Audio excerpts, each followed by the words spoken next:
Dr. Kate. I'm here with Debbie Page, registered nurse and international board certified lactation consultant. She's worked with hundreds of mothers and babies, helping them reach their breastfeeding goals. In 2004, Debbie started the Newborn Baby, which is in Sterling, Massachusetts, and has helped many babies and mothers in our community and parents with breastfeeding support.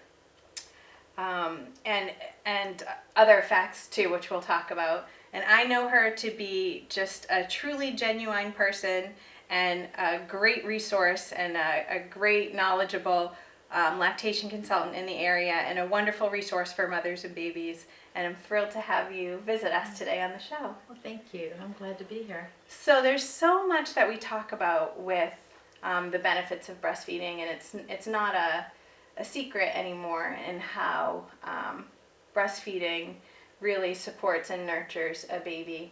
But I know that sometimes it's not always that easy to just have baby born and be ready to nurse. A lot of times it seems like there's a lot of focus on moms during the pregnancy, but then that afterwards part, sometimes we can lose that support, and that's really where the breastfeeding support is beneficial and needed.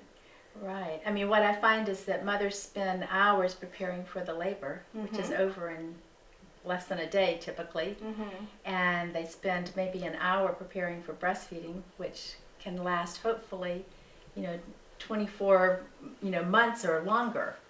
So having the support that a mother needs after the birth, during the hospital stay, but also once she leaves the hospital, is so crucial to being able to be successful with breastfeeding. Isn't that such an important point? I never really thought about how many hours. I remember when my first baby was born, all the birth classes that we would go to for that 1 or 2 days, and how much time is dedicated to that afterwards, which can last months and years. Right. I never really put it in that context. So it really supports the fact that women need to consider, even during their pregnancy, is setting up a support system afterwards. Oh, absolutely. Yeah, I really encourage mothers, if I have the opportunity to talk to them during their pregnancy, to go ahead and get involved with breastfeeding groups where they're hanging out with other breastfeeding mothers, and they begin to see that breastfeeding is a normal activity. Otherwise, they go home from the hospital with their husband, who probably knows nothing about breastfeeding, the baby, who is just learning, of course, and mom, who's clueless, and there they are trying to figure this out all by themselves. But if they have some kind of support system built in first, also including going ahead and getting in touch with a lactation consultant, somebody that you can talk to even while you're in the hospital. Because even though most hospitals do have some type of lactation support in place, the hospitals are so busy that sometimes the mothers don't get to see the lactation consultant, especially if it's a second baby, even if this is the first time she's breastfed. I had a mother the other day that delivered on a late Friday afternoon, and there was no lactation support for the whole weekend.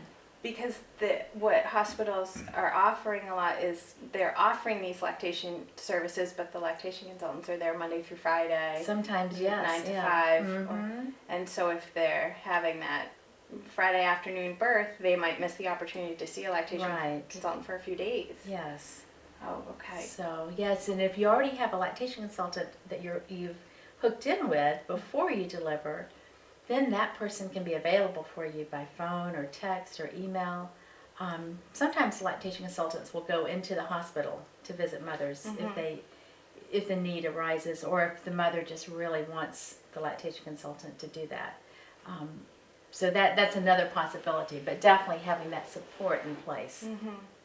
And so reaching out to a lactation consultant, as you're talking, I'm thinking, for my third baby, I actually reached out to you, and I had been continuously breastfeeding my first and second child up until that point, and I still needed to connect with you. And I remember even my fourth baby having a couple of moments where we were just trying to work things out in those first couple days. So it can be a first-time mom, and it can be a mom who's had many babies. Well, I have to just tell you the story. I got a phone call one day from a woman asking me if I would go and see a friend of hers. And I said, well, sure. And she said, well, I just have to tell you it's her 12th baby.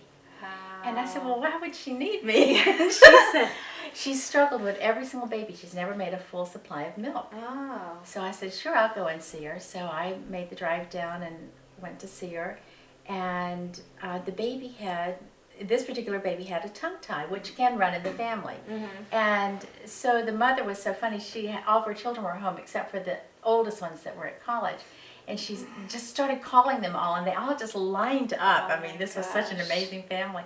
And she said, I want you to check every one of them. So I checked every one of them. Well, because it runs in the family, they did. They all had a tongue tie. Wow. So, long story short, by the time I saw her, this baby was already 3 weeks old. She never got a full supply of milk with this baby. Mm-hmm.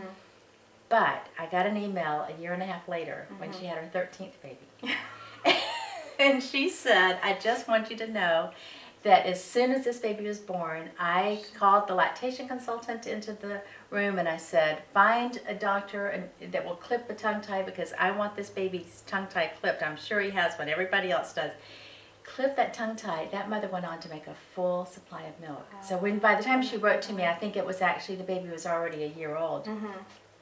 But yes, so no matter how many babies you have, Mm-hmm. each baby's different. Plus, if you've had any kind of breastfeeding issues with the other children, you may have breastfeeding issues with the second baby, the third, the fourth. Now, what about sometimes, we care for a number of pregnant moms here and new babies, and sometimes I'll hear moms say, well, it didn't work with my first one, so it's probably not going to work with this one. And so what kinds of things can we talk about, and how can we let mothers know that's not the case? Oh, I'm so glad you asked that, because the number one reason that people give up breastfeeding in our country is typically because of nipple pain. Okay. And the number two reason is because they think they're not making enough milk. Well, they may not by the time they give up. They may not be making enough. Okay. But most women make plenty of milk if breastfeeding gets off to a great start.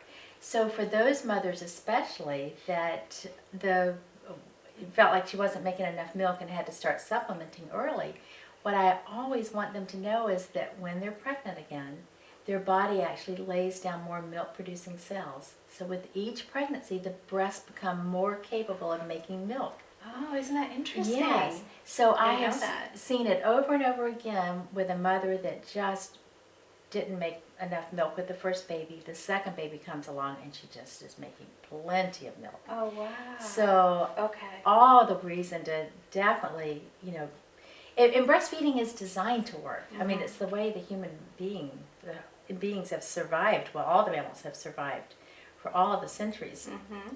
And so it's designed to work. And when it doesn't work, that usually tells us there's something wrong with society, I think, instead of something wrong with the mother's body. Yeah. And there are certainly going to be some mothers that, for hormonal reasons, they maybe don't make a full supply of milk. But most mothers make plenty of milk if they get off to a great start, meaning that the more milk taken out, the more milk that she makes. Produces. And so constantly feeding and keeping your baby skin to skin with you in those early hours and days while you're in the hospital is the best way to get off to a great start with breastfeeding. And that's important too because, we talk about culture support and society support, family support, because it's not just mother and baby, it's the whole family, and not just the immediate family unit, it's the extended family too, because yes. others might want to feed baby, hold baby, and certainly if you have a breastfeeding baby, no one else can feed that baby but you. And on the same lines of the extended family, being involved in the mother's decisions for breastfeeding and how it goes, the mother's mother has more influence on her as to whether or not she breastfeeds than anybody else. Isn't that interesting? And some of it, they may not even be totally aware of it. They may not have the best relationship with their mother, but their mother and their influence is amazing. So we're looking. What can a mother's mother do? What does she need to know? Well, one of the things I think we're faced with is the fact that a lot of the mothers did not breastfeed. That was a period of time when people were not breastfeeding. That's starting to change, but So a lot of times they didn't breastfeed, or they tried and it didn't work for them, so they're not successful. So again, I think if we're talking with the grandmothers, we need to just really encourage them from the standpoint that we now know that breastfeeding is so healthy for both baby and for mom, that's so important to Hold on one second. I don't know why that happened. We can do this. All right, it was going. Yeah, I know. That's okay. We'll edit it. All set? So, can you start about the Yeah, point so- where you were saying, and I'm going to stop talking so you can start. That way Okay. we can edit it right at the time. all right. Okay. So with the grandmothers of the babies being born today, trying to reach that generation and helping them understand that we've learned so much in the last 20, 30, even 40 years as to how important breastfeeding is for both the health of the mother and the health of the baby. And encouraging these grandmothers to really support their daughters or their sons in the whole efforts that they're making towards breastfeeding. Are you seeing a trend with the amount of time you've been working with breastfeeding mothers? Are you seeing a trend of, has that changed, more mothers just wanting to breastfeed their babies, or are you seeing Yeah, I'm definitely seeing a trend with that. And I think that a lot of it is the education that's going on. I think the support groups that have become more and more standard parts of many communities is huge. I read an article this morning about Detroit where they have started this pilot program of trying to get the black women to breastfeed, because that's a real issue. Where many black women are not breastfeeding, and they've had such a wonderful success with having these support groups and assigning all these mothers to a peer counselor. And that peer counselor, one woman was saying that the peer counselor would send her text messages just to encourage her, or answer her text message if she was having problems. Yeah. I've found that in my own practice that using text messaging has kept mothers on board with breastfeeding, I would say, tremendously. Wow. Compared to in the past when, unless I was calling them every day. And breastfeeding mothers are busy, and if they're in the middle of breastfeeding, they may not answer the phone. But this younger generation, they text. Yeah. And so that's been really good. And so, Yeah. every other day or so, I'll send a text message and say, so how are things going? How's this? Has this issue resolved yet? Or, do we need to talk? That type of thing. And I've found it to be very successful. Yeah. Again, getting back to the fact that having the support, especially with other women that have breastfed or are breastfeeding, I just think it's so important. I don't feel like we can emphasize that part enough, because I even remember with my first baby, knowing a lot about breastfeeding and caring for lots of babies that are breastfeeding and being an advocate for it, and still needing to connect with a group of women. It doesn't matter how much you know or don't know, just to be in a room of other women that are breastfeeding, and breastfeeding babies that are a week old, months old, a year or more old. Just to be in a room with that connection is huge. It is huge. Again, that normalizes breastfeeding, because in our society we're not going around and seeing all these women sitting in the park and breastfeeding, or on the bus and breastfeeding. And I once had a couple from Brazil. This was when I was at a hospital working, and the dad said to me, "Is it illegal to breastfeed in this country?" And I said, "No, why are you asking?" He said, "You don't ever see anybody outside breastfeeding." And he said, "In Brazil, you see everybody sitting out breastfeeding." So The supportive culture. yes, It's okay to have a billboard of a woman, with barely anything on her, but for a mother to breastfeed her baby is a whole different story, which I think culture is maybe changing a little bit and becoming more supportive, but you still hear comments or something that might make a mother feel. I know that I've done this in the past, where I remember a specific time. Actually, there was a mom breastfeeding her baby in BJ's on a bench, and I said, you know, isn't that wonderful? And I had my baby and I sat down next to her and breastfed Oh, too, because that's wonderful. even if you're a mom who's had many babies, sometimes you can sense that you might not feel supported. Mm-hmm. And I don't know if it's just some of the comments you might hear just in regular life, but even having that one other person to let you know it's normal will make the difference, because it is normal in so many other places than here. I know, it is. It's the way that our society looks at the breast as being a sexual object instead of an object for feeding the baby. I think has a huge impact on the reason people sort of recoil when they see a breastfeeding mother. But of course now, the mothers are so savvy.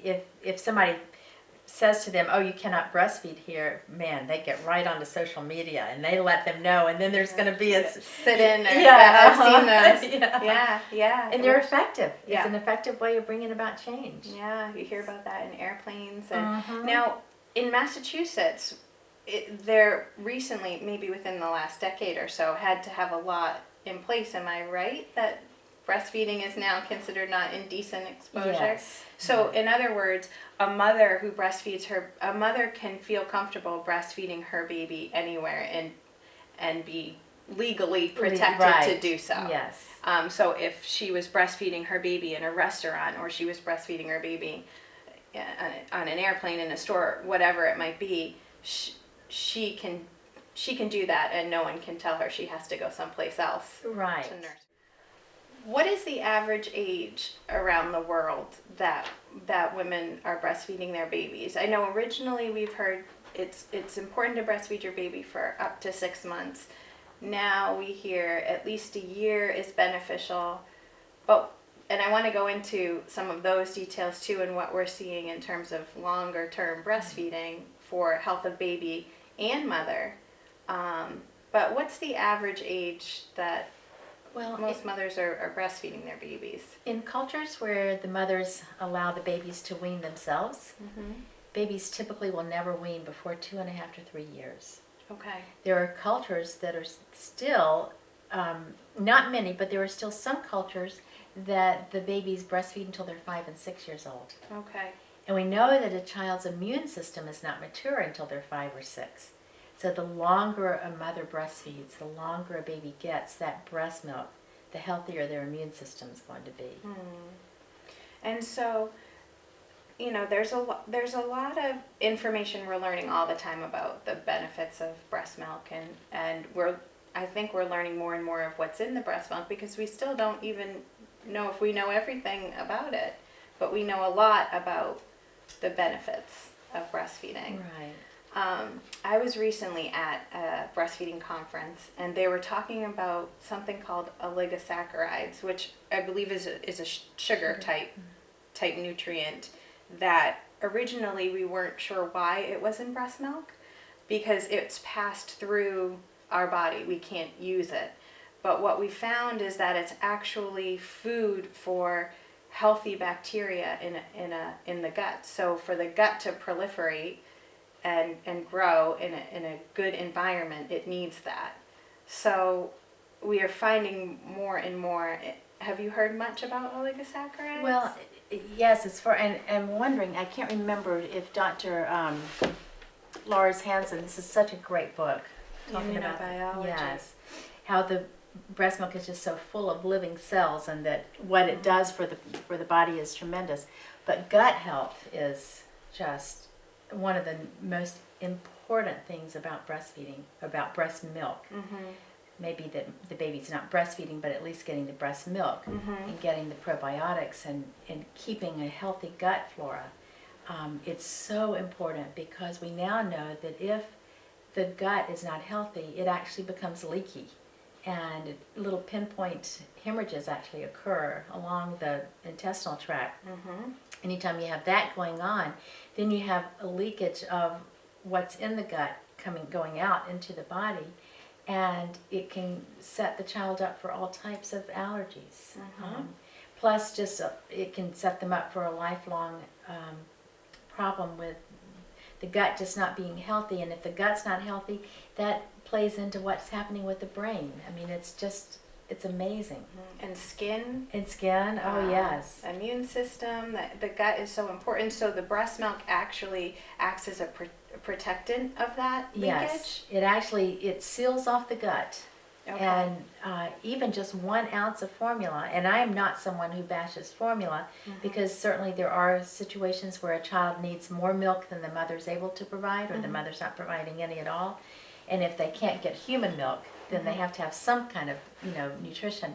But even just 1 ounce of formula given to a child totally changes the gut flora, and it takes 6 months to restore the pH and the gut flora back to what it was and would have been if the child had only gotten breast milk. Wow. So that's why when I worked in the hospital, I did everything to try to help these mothers and babies get off to a good start, so that the baby was actually getting the colostrum and not having to be supplemented with formula, which still unfortunately is happening very, very frequently, where if the baby is not gaining or is losing more than they want them to, they very quickly seem to start on formula. Versus trying to work with the breastfeeding challenges. Mm-hmm. So certainly skin to skin, not separating mother and baby,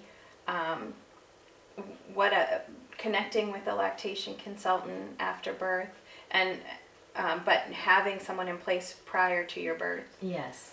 Knowing the support groups that are out there. All of these things are additional setups for a successful good start that you keep saying. I hear you keep saying good start. Yes, That's so important. it really is. First few days or the weeks? first few days, the first 2 weeks. I mean, during the first 2 weeks, the breasts are in what we call the market research phase, where the breasts are trying to determine, okay, how many babies and how much milk do I need to make?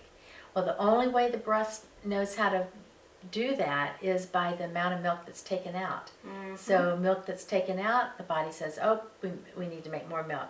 If the baby, for whatever reason, is latched but not really getting the colostrum out, then the body's not getting the message to make more milk. So it's very important. And one of the things I always say to my moms that I talk to, either prior to their delivery or while they're still in the hospital, is unless you feel certain that that baby is drinking while the baby's feeding. They hear it, they see it. They hear it, they can see it, you can feel it. And you're watching what their diapers are, because what goes in must come out. So you're watching for, the pees and the poops. And so unless the mom feels really confident that the baby is drinking, then I always say, go ahead and hand express after the baby finishes. Hand express into a little spoon, and then you can just feed that right back to the baby. It's not the normal way of doing things, but oftentimes delivering in a hospital, almost all the time, you're having a lot of interferences. The People are coming in to check on baby, check on mother. Pick up the baby, wash the baby, all these kinds of things that are interfering with mom and baby. Yep. But if mom and baby just stay skin to skin, I mean, the mothers that I've worked with that had home deliveries and they weren't separated from their babies, they get off to such a great start. So if you're in the hospital, which is the way most people choose to deliver, I just encourage moms, go ahead and hand express in those first few days. Start getting that milk out of the breast and feeding it back to the baby, so you know that the baby's getting plenty of colostrum. The colostrum you keep mentioning, if our viewers don't know, is the very beginning, the first milk. Yes. For baby. The liquid gold. Why really is that thick. so important for babies? It's so full of antibodies for the baby, for one thing. And it's also thick so that the baby, while the baby's still learning how to breathe well, because now the baby's learning how to breathe outside of the baby does breathe while in utero, but now the baby's breathing air. And so the baby's got a lot of practice to do with that. So they need for that milk to be thick and in small volume. The tummies are very tiny, very small. And so they only need little bits. And so when they're, if mom is hand expressing, she's only going to get a few drops typically of the colostrum, but every drop of colostrum is it's just an amazing food for the baby and all that the baby needs. You can't compare it. And No. breast milk is dynamic, which some viewers might know, but some viewers may not know, that it changes day to day, feed to feed, Yes. based on the baby's needs. Exactly, yes. And so the milk that you're making on day 1 is going to be different from the milk that you're making on day 3, day 4, day 6, and then on 6 months. It just constantly changes to meet the needs of the baby, which brings up a whole nother issue about mothers that are going back to work and pumping for their babies, and they're comparing the 2.5 to 3 ounces of milk that they may be getting, which is a standard amount of milk to get out per pumping, once the baby's a little older. But comparing that to formula-fed babies that are oftentimes getting 6 to 8 ounces. Yeah. And they take these children to daycare, and the daycare says, "Oh my gosh, that's There's not nearly enough milk." So this But is it interesting. is. It is enough because of how dense the nutrition is. Yes. And that because the nutrition has changed every single day to meet the need of the baby. So the volume doesn't keep increasing. Isn't that interesting? So- So that would be another quick comment to a mom that says, oh my goodness, maybe I need to do something more, maybe I need to do something else. Yes, yes. If a mom doesn't understand that difference. Exactly, yes. Isn't that interesting? So, Okay. Now, which brings up another point, but I want to go back to, you mentioned earlier, nipple pain. What are some, connecting I think with the lactation consultant, which I tell our pregnant moms, you want to know where those support systems are before, because when baby gets here, a lot is going on. It can be hard to wonder who can you connect with if there's a question or a problem, so having that beforehand. What are some challenges that you might see a mom and a new baby come with? So for a viewer who may be experiencing or might experience some problems, what can they know? Okay, I should reach out to a lactation consultant. okay. Yeah, that's a good question. So I always say, in the ideal world, everybody would have a visit with a lactation consultant within 24 to 48 hours of leaving the hospital, Okay. so that you know that you're off to a good start. And we can tell, at that time frame, day 3, day 2, 3, or 4, we know whether or not you're getting off to a good start. So that's would be in the ideal world. But I have mothers that come to me because they're having nipple pain, or they don't feel like they're making enough milk, or sometimes their baby has not latched. Sometimes I have a mother come on day 10, 11, 12, or even further out than that, and their babies still have not latched. Okay. So what I always, one thing, going back actually to the whole thing about nipple pain, is that we know that if mom and baby are left skin to skin from the birth until that baby latches, that the chances of that baby latching and nursing well and not causing nipple pain are greatly increased. So in the hospital, because everybody's in a hurry, I was a labor and delivery nurse, I know what it's like. You want to get mom and baby cleaned up and get them moved on, because then you have your other patients to start taking care of. It's hard for them to leave mom and baby alone, because some babies don't want to latch until 2 hours old. And so oftentimes the nurses, meaning well, will come and say, okay mom, let's help get the baby on. The nurse will grab the mom's breast, the baby's head, shove the two together. I call it the ram motion, where they just are ramming that baby right onto the breast. Yeah. And it's sort of like if you were standing here getting ready to take a bite of your ice cream cone, and your husband says, oh, Dr. Kate, let me help you, and pushes your head towards the ice cream, your reflex is to close your mouth and back off. And the babies do the same thing. But moms are not picking up on that, and the nurses are not picking up on that sometimes.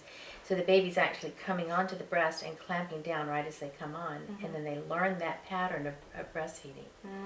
And when the baby's clamping down on the nipple, so if they clamp down like this, it's like clamping down on the straw that you're drinking from.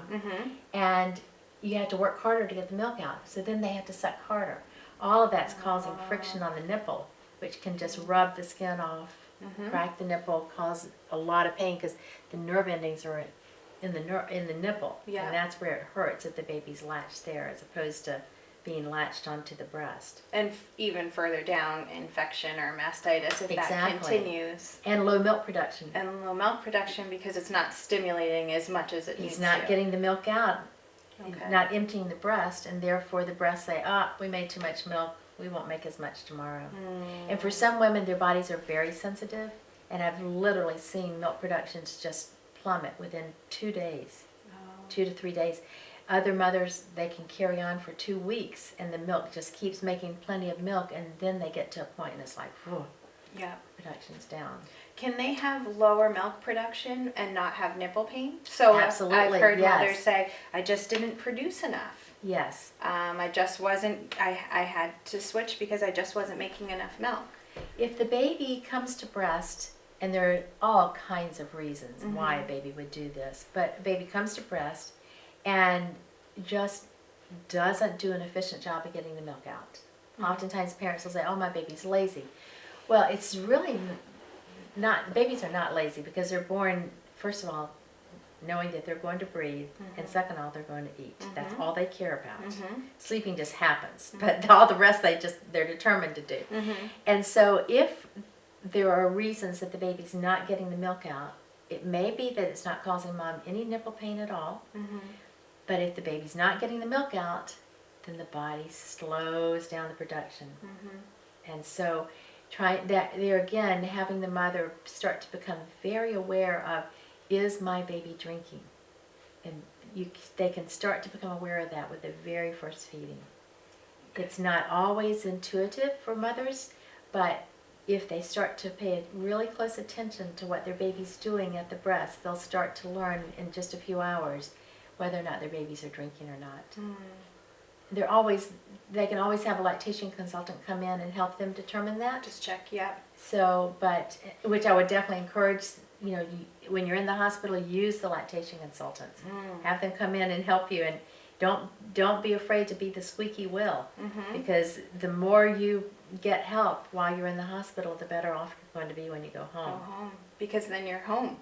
Exactly. Which yes. is, and I think another wonderful reason to connect with someone like you beforehand. Yes. Is because when you go home, now if you choose to have your baby in a hospital, you have all of these people in and out and giving you information and whatnot, and then you go home, and there you are. I know. in 4 walls. So yes, I know. Very isolated. Yeah, so having that support in place again is important. Very important. And you had mentioned something earlier that I had wanted to talk about. No, can you explain a little bit about what a first visit would be like with you? All right.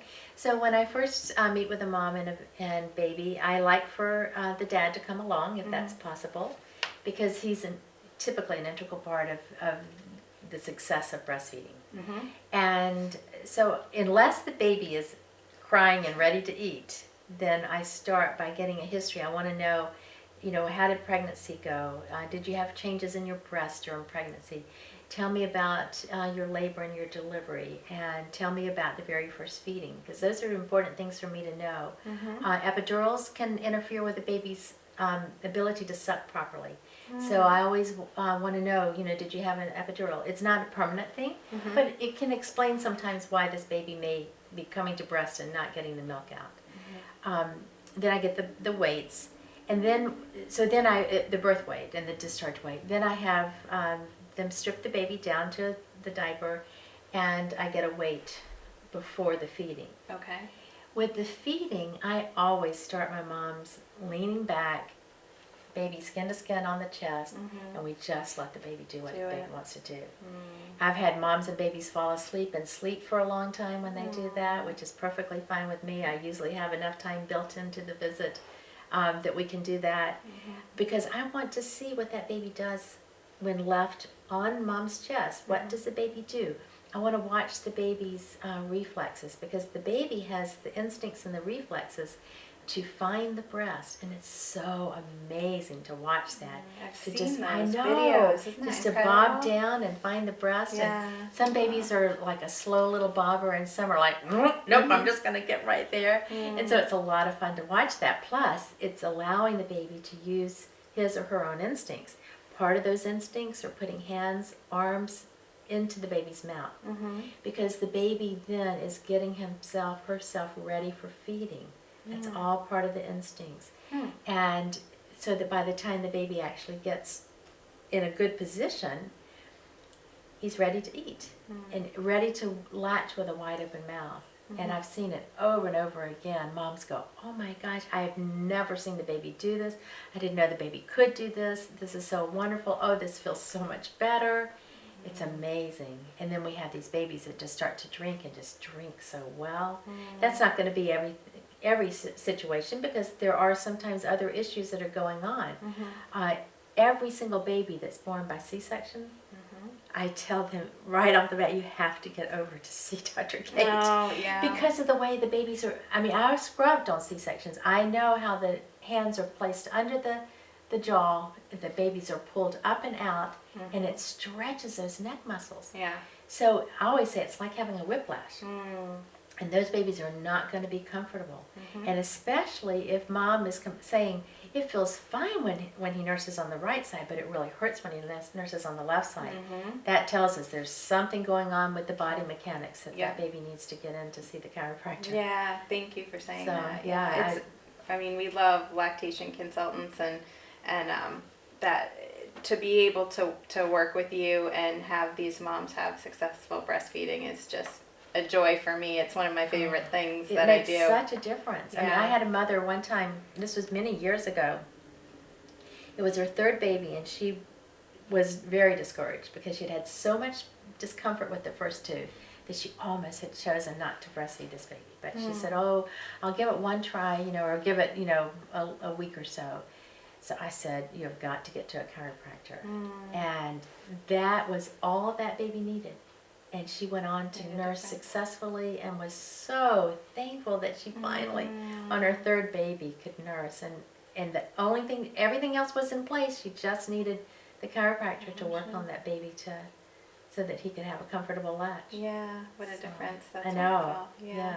Some things that are interesting, and I know we're talking a lot and running low on time. I told you this before when I reached out to you. I could talk to you for hours about this. This show's not long enough for all the things I want to talk about with you. But so another thing that I think in the beginning, which you had mentioned earlier, is that you can't see what you're expressing.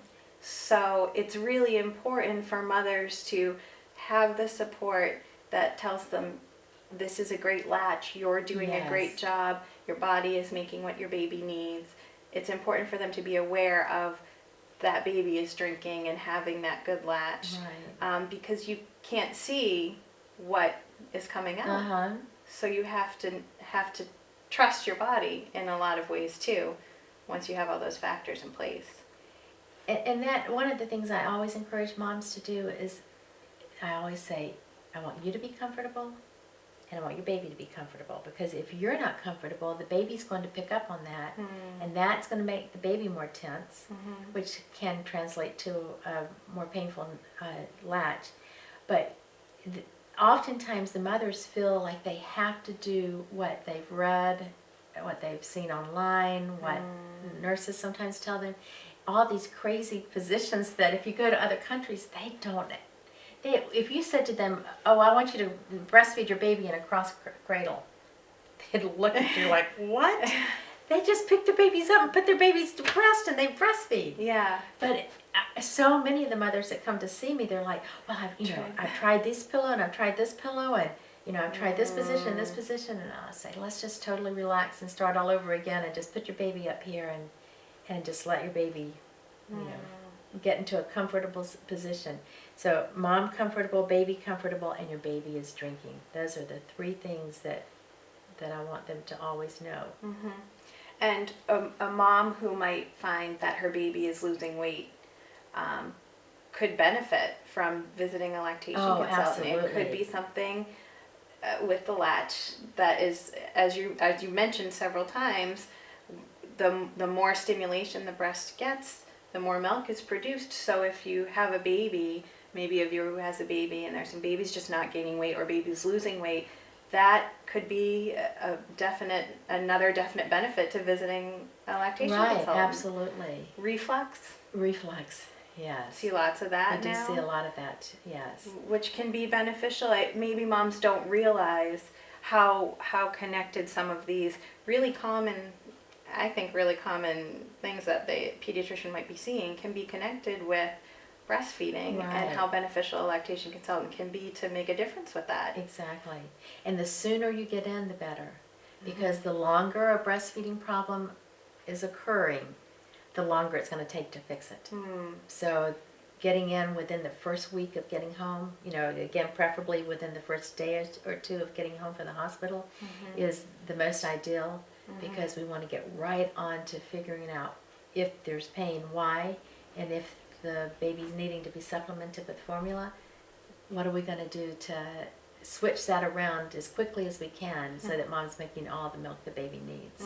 And so another benefit to connecting with you beforehand, Yes. which I know can be a whirlwind for pregnant mothers, is thinking long term. But I love that point that you brought up in the beginning, how much time we put into maybe just a couple of days versus how much time we put into something that will be mother and baby for potentially years. I know.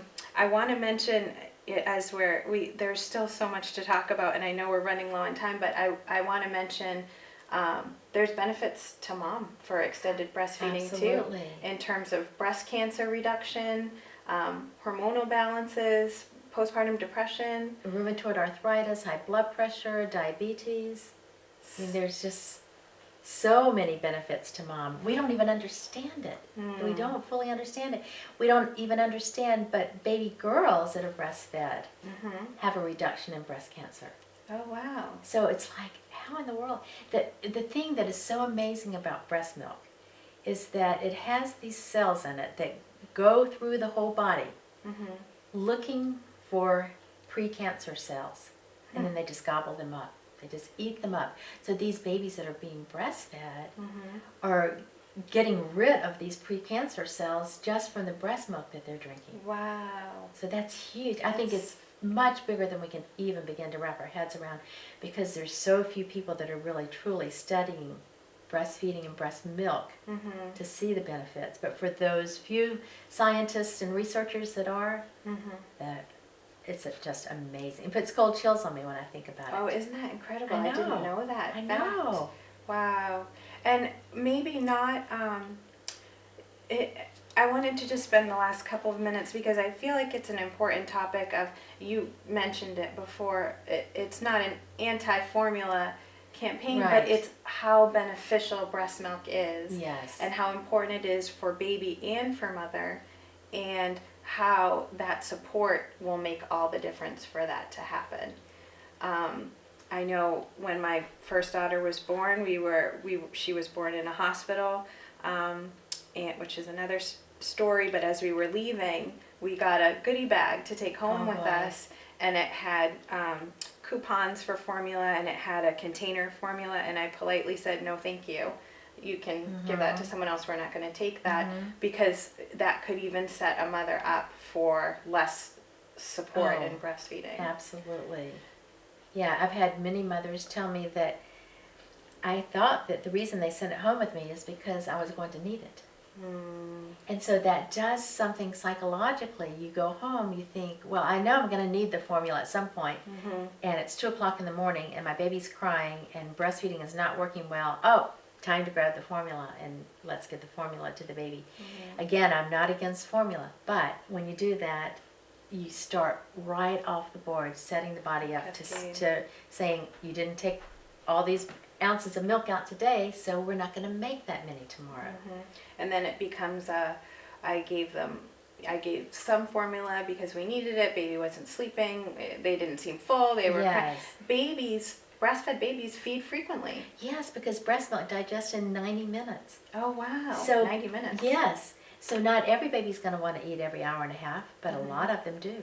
So it digests quickly, which is one of the reasons that they feel like babies that are breastfed they don't die of sudden infant death syndrome, because these babies are waking up frequently. because breast milk digests quickly. Mm-hmm. So that whole thing of I want my baby to sleep longer at night is not a safe practice. Mm-hmm. So giving formula, yes, will make the baby sleep later because it usually takes 3 to 4 hours for formula to digest. Okay. Which is why it's so hard on the stomach Huge and difference. on the gut. Yeah, and if you think about biologically what's normal, a baby needs to be awake and eat every couple of hours Yes. in the beginning. Mm-hmm. That would make sense. Yes. Interesting. So there will be some babies that are very content to take a 4 to 5 hours sleep at some point during the day. Mm-hmm. That's perfectly fine if that baby is eating plenty all the other hours of the day. Mm-hmm. But it's very typical for the newborns especially to want to eat every hour and a half. Okay. Or Which is an important point because some people may say, I think your baby's hungry. They're constantly eating. They never seem like they're satisfied. They're very satisfied. They're doing what's normal. They're doing what's normal. And that's where a lot of mothers say, especially if they're getting advice from the formula fed babies, going, well, your baby's hungry. Your baby's too big to just be able to breastfeed. My brother was 10 pounds at birth. They told my mother right off the bat, oh, he's just too hungry. You're never going to be able to support him with breastfeeding. Well, that's totally not true. I was just telling you before the program that I have a client right now that has twins that she's breastfeeding, and she's also pumping because she was so afraid she wasn't going to make enough milk. She's pumping an extra 30 ounces a day, so she must be making about 90 ounces a day based on what these boys are gaining. She's breastfeeding twins and pumping an extra 30 ounces. I said, you can lay off on the pumping, but she's afraid to. But there is on record at the turn of the 20th century a wet nurse, the profession of breastfeeding other people's babies, mostly because of the mother would have died in childbirth, would be the number one reason that, right at 1900 that they would be doing that. But she was breastfeeding 9 babies ongoing. Wow. That was her profession, and she just had 9 babies that she just was breastfeeding every day. Oh and my goodness. the body just makes the amount of milk for the amount of milk that's taken out. Wow. So. And because it wasn't a thought in her head that she couldn't do it. And I guess not for these wet nurses. I mean, they just did it. They just did it. Yeah. So. Isn't that interesting? Women can call you. They can email you. They meet with you face to face. What other kinds of support do you offer for mothers who might have breastfeeding questions, concerns? If they don't live close enough that they can come in for a visit, then I do Skype consultations. Okay. And I've done them really in many different places, Israel and Hawaii and some remote island that the woman didn't even have a doctor on her island. Wow. And because I always encourage moms, if they call me, and I get phone calls from around the world, and I always encourage them to, find a local lactation consultant. And sometimes they'll say, there's nobody in my area. So for those moms, New York City, I just had this most delightful mom that I worked with for 2 weeks until we got breastfeeding really going well with her. So I'm available. I mean, I love doing face-to-face, but if that's not possible, we'll do face-to-face via technology, and that works well, works very well. Another benefit to that, I guess, Yes. technology, right? Yes. And I know we've mentioned it a few times, but if you're a viewer who's expecting a baby, I can't emphasize enough finding a lactation consultant, connecting with them beforehand, even if it's going online with something like Debbie's webpage and learning. Your website is awesome. It's got tons of breastfeeding information. I know it has some videos on there of you, but it has a lot of other parenting resources too, which is just a wonderful resource. So I know we still have other things we need to talk about, but as we're running out of time here, if a mother wants to connect with you, how can she do that? Well, either email me, Debbie at the Newborn Baby, or she can just call, and that number is 978-422-9070. And I don't ever pick up my phone when I'm working with a client, but I'll get back with you as quickly as I can. So. And your website is thenewbornbaby.com. Yes. So they can certainly find lots of information there too. I know we carry your information here and hand it out to our pregnant moms and our moms who are just having new babies as well. I think one of the things I love about hosting the show is I get to invite people who are genuine and passionate about what they do, and I think make such a real difference for the community, and you certainly without exception do that. Well, So thank I you. just, Well, I am passionate, that's for sure. you are. I love what I do. And So. I love what you do too. And I'm really grateful for what you do, and the work that you do, and how much you've helped mothers and babies. And I get to hear firsthand from them and how much they just adore you and love you, and your caring nature, your knowledge, and they're just very grateful for you, as am I. So thank you so much for that as well. Thank you very much for having me, and it's a real honor for me. Well, it's been my pleasure, and we could probably talk for another hour, Yeah. but I know we have to wrap things up. So again, if you want to see more about Debbie, you can go to thenewbornbaby.com is also her website, which is a great resource, and you can also find how to connect with her, and I can't emphasize enough how important that connection is. So I want to thank you again for coming on the show, Debbie. You have been watching Holistic Health with Dr. Kate. We're dedicated to informing and inspiring you to make healthy and whole decisions for your family. Thank you for watching.